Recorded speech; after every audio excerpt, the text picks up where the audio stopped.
به نام خداوند رحمان. درود دوستان خوبم، به کانال خودتون خوش اومدید. در این بخش قسمت دوم داستان رو براتون روایت میکنم.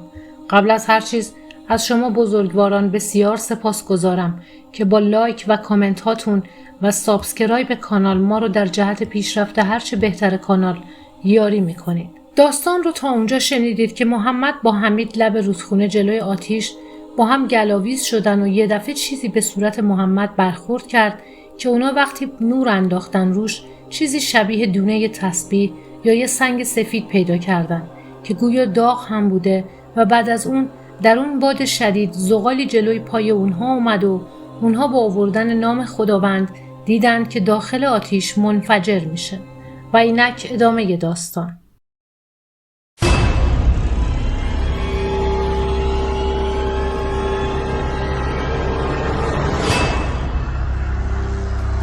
روزها پشت هم سپری می شد و بعد از قضیه لب رودخونه که با حمید داشتیم دیگه ازش خبری نبود.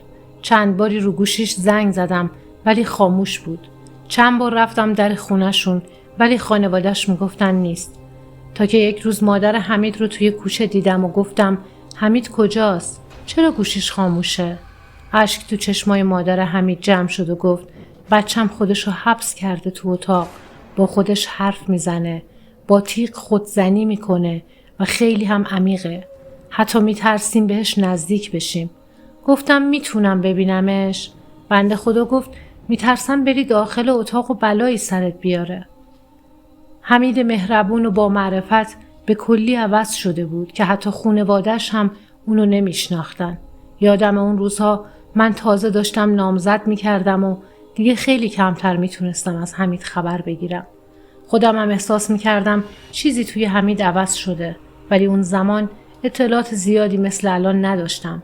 فقط از بچه‌های محل شنیده بودم که بعضی وقتا میاد سر کوچه و سیگار میخره. چند دقیقه سر کوچه هست و بعد دوباره میره خونه. هر روز میرفتم سر کوچه تا شاید ببینمش. تا یه روز عصر نزدیکای ساعت 9 دیدم سر کوچه داره سیگار میکشه. سریع رفتم پیشش. گفتم کجایی پسر؟ زنده ای؟ گوشی تو چرا خاموش کردی؟ احساس کردم یه بوی بدی میده. تو مایه های گوشت گندیده یا بوی گوگرد. حمید یه دفعه منو نگاه کرد. به خدا موجودی ترسناک دیدم پشتش وایساده که زبونم به لکنت افتاد. حمید گفت چرا رنگت پرید؟ آب دهنم و قورت دادم و به خودم مسلط شدم و گفتم هیچی داداش.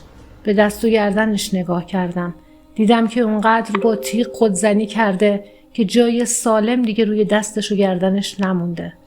نه خودزنی های سطحی، اونقدر عمیق زده بود که استخون دستش فقط معلوم نشده بود.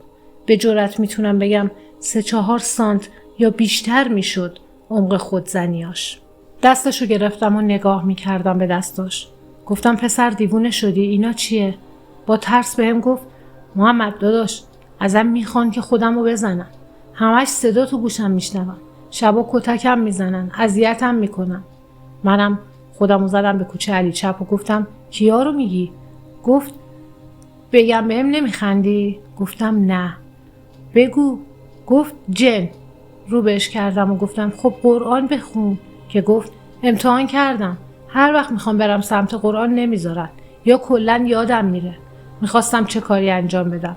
یهو سرش انداخت پایین و بدون خدافظی رفت و منم مات و مبهوت نگاهش میکردم.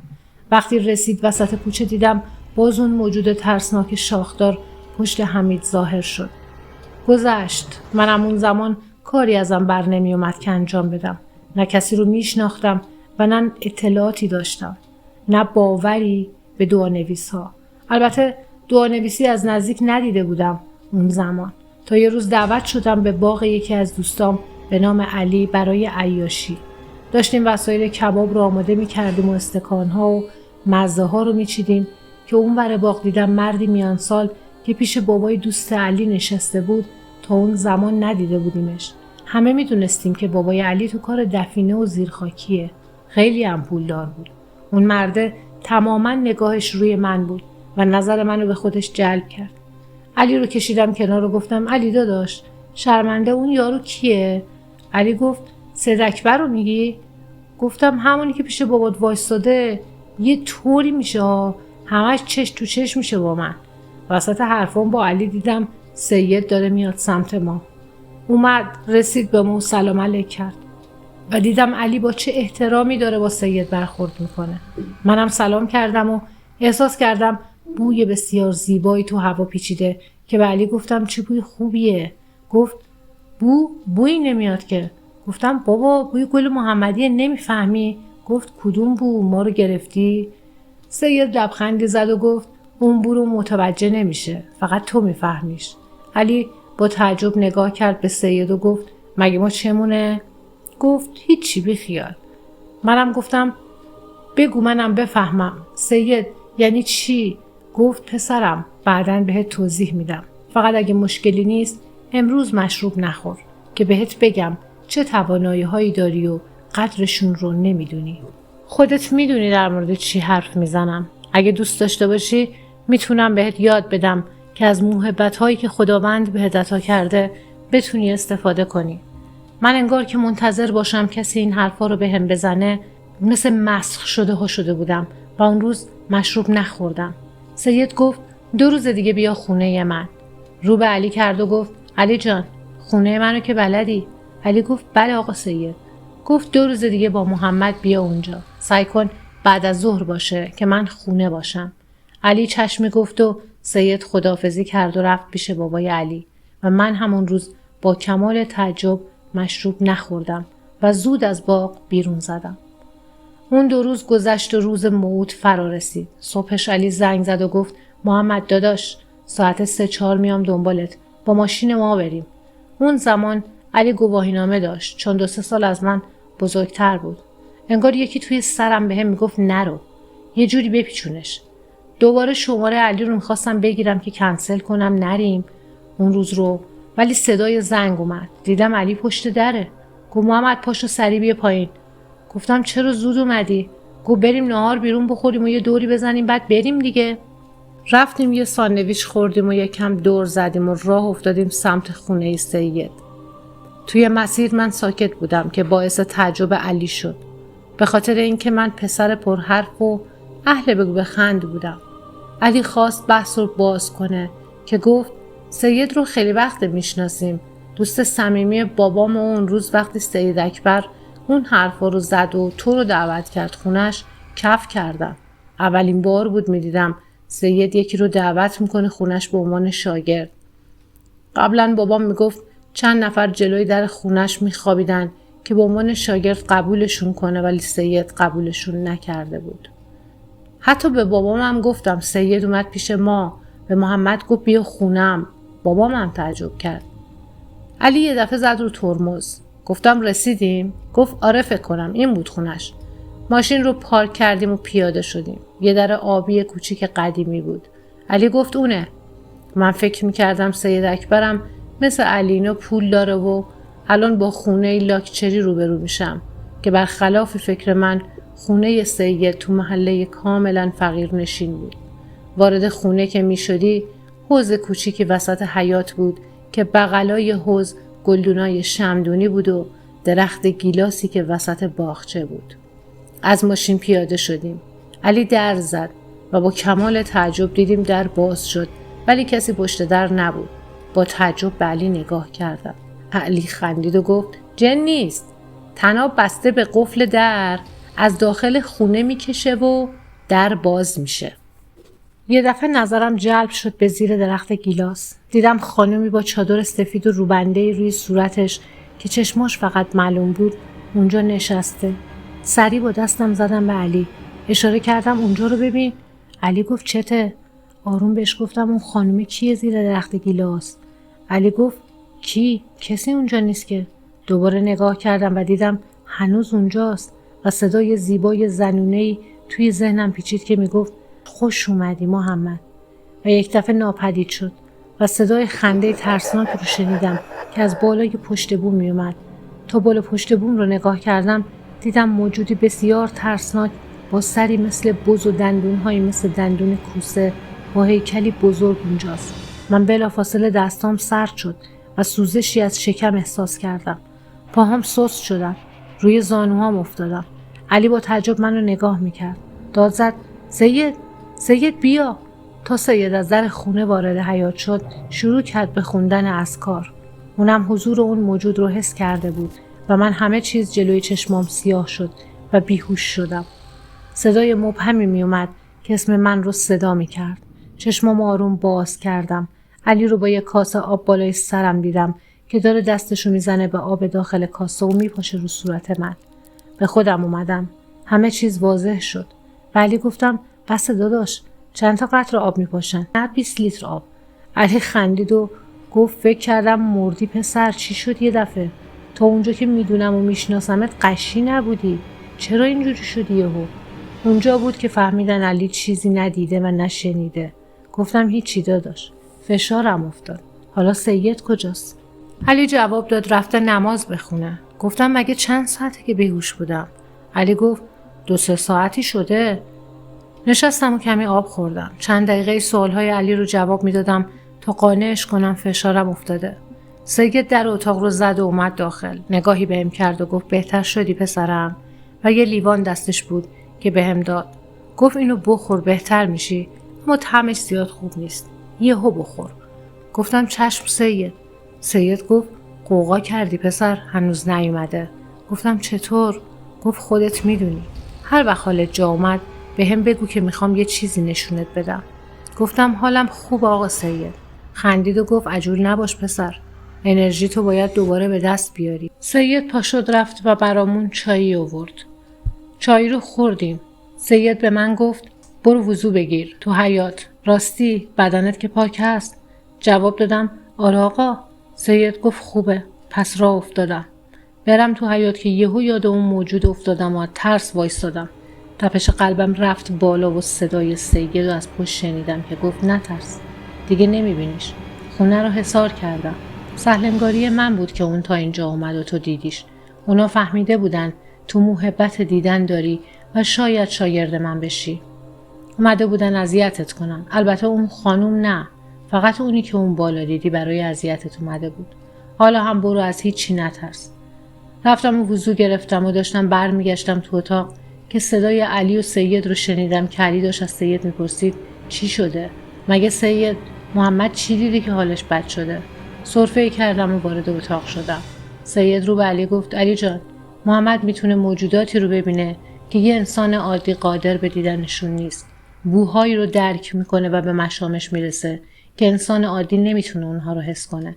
به خاطر همین هم به هیچ کس چیزی نمیگه، چون کسی نگه بهش توهم زده یا دیوونه شده. علی بلند خندید و یه دم اخمی بهش کرد و علی ساکت شد. سید ازم خواست 2 رکعت نماز بخونم و ازم پرسید که به کدومی که از امام‌ها ارادت دارم که بدون معطلی گفتم امام حسین. بهم گفت نمازتو تقدیم کن به امام حسین و منم این کارو کردم. نمازم که تموم شد سید ازم خواست که همونجا رو به قبله بشینم و قرآنی قدیمی آورد و روی رحل گذاشت و روبروی من قرارش داد. از وسط قرآن پارچه سبز در آورد و چشمامو بست باهاش. ازم خواست که تا نگفته چشمامو باز نکنم و فقط صدای اونو گوش بدم و هر چی که گفت رو عمل کنم. شروع کرد به خوندن از کاری که متوجه نمی شدم به چه زبونی هست. چند دقیقه طول کشید و بعد دست راستشو گذاشت بالای کمرم و زیر لب چیزی میخوند که احساس کردم روحم داره از بدنم جدا میشه. بعد چند ثانیه صدای ضعیف سید رو شنیدم که گفت پسرم چشماتو باز کن. چشمامو باز کردم و با تعجب دیدم که تو کربلا در بین الحرمین هستم. صدای سید رو میشنیدم که بهم گفت برو سمت حرم. راه افتادم به سمت حرم امام حسین. وقتی رسیدم اولش فکر کردم پای برهنه هستم، ولی با کمال تعجب کفشام پام بود. درشون آوردم و جلوی در ورودی تنم به تنه یه عرب خورد که دشداش تنش بود.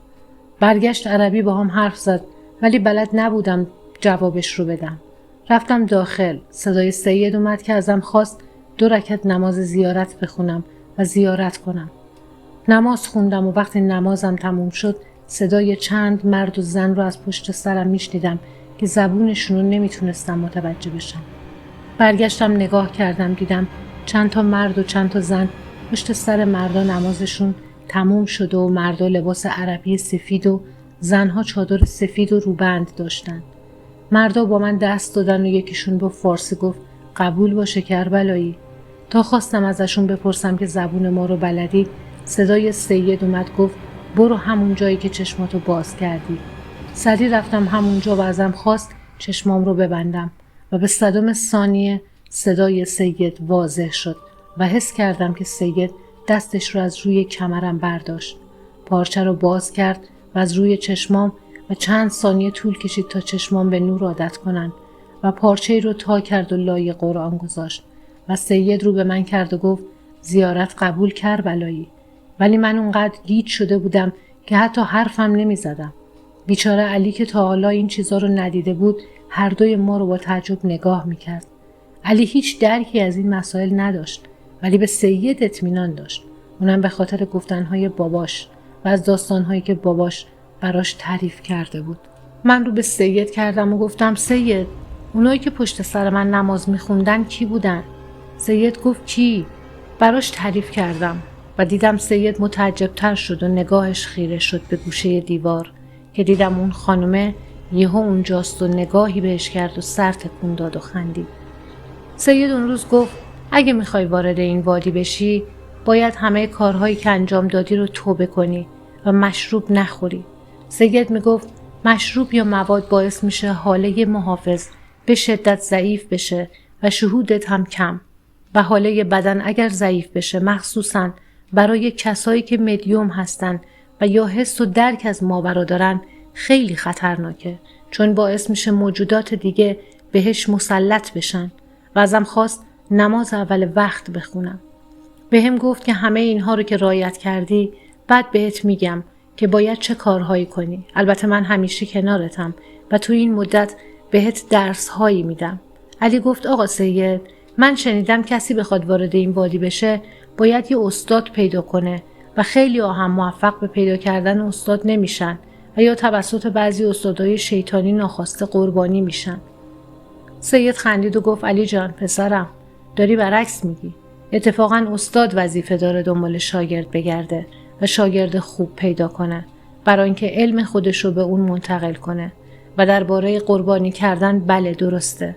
استادهایی هستن که به دنبال جوانهای ساده‌ای به خصوص اونهایی که حریص قدرت و ثروت هستن میگردن و به اسم گرفتن موکل و چله نشینی طلسم‌های شیطانی اونها رو برای به دست آوردن قدرت بیشتر یا عهدی که با موکل‌های خودشون بستن قربانی میکنن و جون و زندگیشون رو از دست میدن. حتی زندگی اطرافیانشون هم داغون میکنن. اون شب تا آخرای شب خونه آقا سید بودیم و با علی که حالا روی من حساب دیگه‌ای باز کرده بود. برگشتیم به خونه هامون. دوستای گرامی، برای حمایت از ما کانال ما رو سابسکرایب کنید و لایک و کامنت یادتون نره.